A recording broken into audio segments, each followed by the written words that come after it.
curious about how to start a yoga program. Yoga is all around us these days. From Sting to Madonna, to maybe even your next-door neighbor, everyone is hooked upon this fitness craze, and with good cause. As a form of physical exercise, yoga indeed is a force to be reckoned with. But just how can one go about using yoga for beginners? It is my hope that as a yoga practitioner and enthusiast, this article will be of assistance in this regard.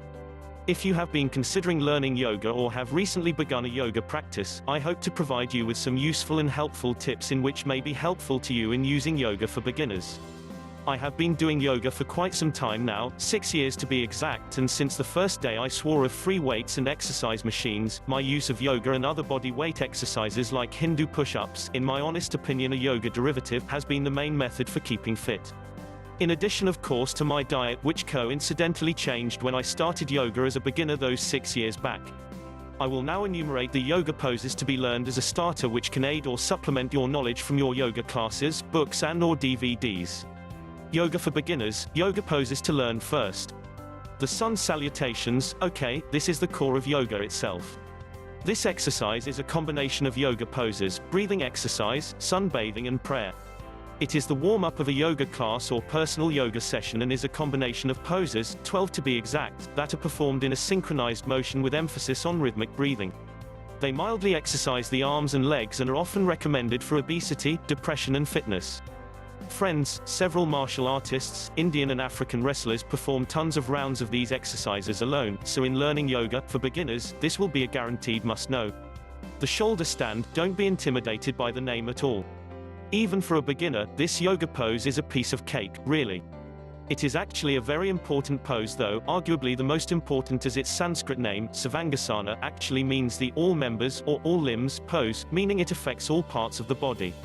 As a beginner, be aware that some poses, such as this one, do have specific counter poses, so if you're taking a yoga for beginner class or learning from a DVD, make sure you are taught these poses to counteract and balance the effects of the shoulder stand pose on the body. These are the bridge and fish poses.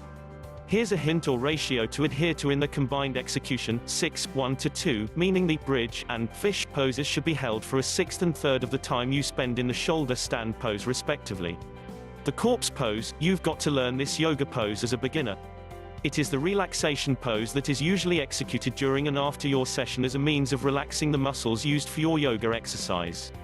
At the end of a session, it is usually done for about 15 minutes and one always comes out feeling refreshed after its execution. Arguably, these are the three main poses you have to lay emphasis on in learning yoga for a beginner, but there are other poses that should be included as you go further. They are 1. The forward bending exercises, head to knee pose, plow pose and wind reliving pose.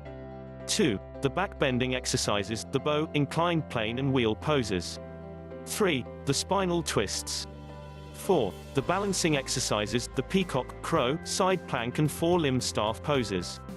5. The exercises in sitting and standing positions. 6. The abdominal and breathing exercises. Each of these groups has several variations on the root poses. However, let me tell you a secret that would go a long way in aiding you as a beginner learning yoga. Do at least 24 rounds of the previously mentioned sun salutations and the ease in executing these poses will come almost naturally. Trust me. There are several styles of yoga to pick from, and in seeking the right style of yoga for a beginner, it might be quite difficult to pick the best. However, since Iyengar yoga seems to involve a lot of props that can aid till flexibility is regained or enhanced, it may be one of the easier choices to pick. Kripalu and Bikram yoga may also be quite easy to pick up as well as a beginner. To find the best yoga for beginner class around you, you can always check your local YMCA or YWCA branches, as they almost always carry information on yoga classes for all stages, from beginner to intermediate. One other factor that I must stress is the need to also pick up a yoga diet for health and aiding these poses to both strengthen and detoxify you. This will, as a result of the symbiotic relationship that exists between yoga and a proper diet, speed up an increase in fitness, weight loss, focus and the ability to execute these poses easily. Though yoga for beginners may best be learned from a certified instructor, your own practice will remain paramount for your mastery of this form of physical culture, and there are tons of books and DVDs to help in regards to this. Moreover, keep in mind that as a beginner doing yoga, not unless you intend to do lots of sun salutations as mentioned above, you may still want to incorporate some body weight resistance poses that coincidentally are still yogic in origin, such as the Hindu push-ups and squats and the bridge. Now this is and the first one are basically yoga poses in motion, friends. This combination will see that till you have mastered the use of yoga poses to make a complete session, you are still burning up enough calories and exercising the muscles for both weight loss and fitness. Doing yoga is fun, exhilarating and extremely rewarding for lots of reasons that may have already got you researching about it, so needless to say, choosing this exercise, even as a beginner, will go a long way into making for a fitter and healthier you.